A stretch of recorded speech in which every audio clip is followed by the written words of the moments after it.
సార్వత్రిక ఎన్నికల పోలింగ్ సందర్భంగా ప్రకాశం జిల్లాలో అధికారులు ఏర్పాట్లు పూర్తి చేశారు. జిల్లాలో మొత్తం 2189 పోలింగ్ కేంద్రాలు ఏర్పాటు చేశారు. జిల్లా వ్యాప్తంగా 18,17,162 మంది ఓటర్లు తమ ఓటు హక్కు వినియోగించుకోనున్నారు. ఇక జిల్లాలో ఎన్నికల పోలింగ్ పై మరిన్ని వివరాలు మనకు శ్రీనివాస్ అందిస్తారు. జిల్లాలో రేపు జరిగే ఎన్నికలకు సంబంధించి జిల్లా యంత్రాంగం ఏర్పాట్లను పూర్తి చేసింది.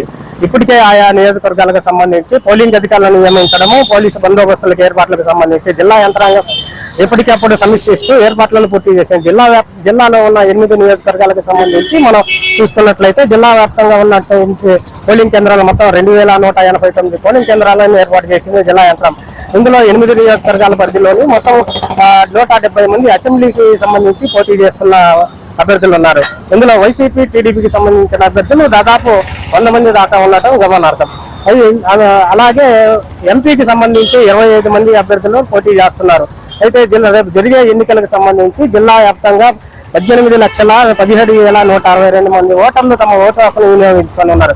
ఇందులో పురుషులు వచ్చేసి 9,05,373 మంది పురుషులు కాగా మహిళా ఓటర్లకు సంబంధించి 9,11,862 మంది మహిళా ఓటర్లు తమ ఓటు హక్కును వినియోగించుకున్నారు. జిల్లా వ్యాప్తంగా ఉన్న సమస్యాత్మక గ్రామాలు, సమస్యాత్మక పోలింగ్ కేంద్రాలపై పోలీస్ యంత్రాంగం గట్టి బందోబస్తు ఏర్పాటు చేసింది. ఇప్పటికే జిల్లాకు సంబంధించి సిఆర్పిఎఫ్ పోలీసు బలగాలతో పాటు ప్రత్యేక బలగాలు వచ్చిన సందర్భాలు అయితే చూసాం. ఆయా నియోజకవర్గాలకు సంబంధించి సమస్యాత్మక పోలింగ్ కేంద్రాల్లో గట్టి బందోబస్తును ఏర్పాటు చేస్తూ జిల్లా ఎస్పీ అనేక చర్యలు చేపట్టారు.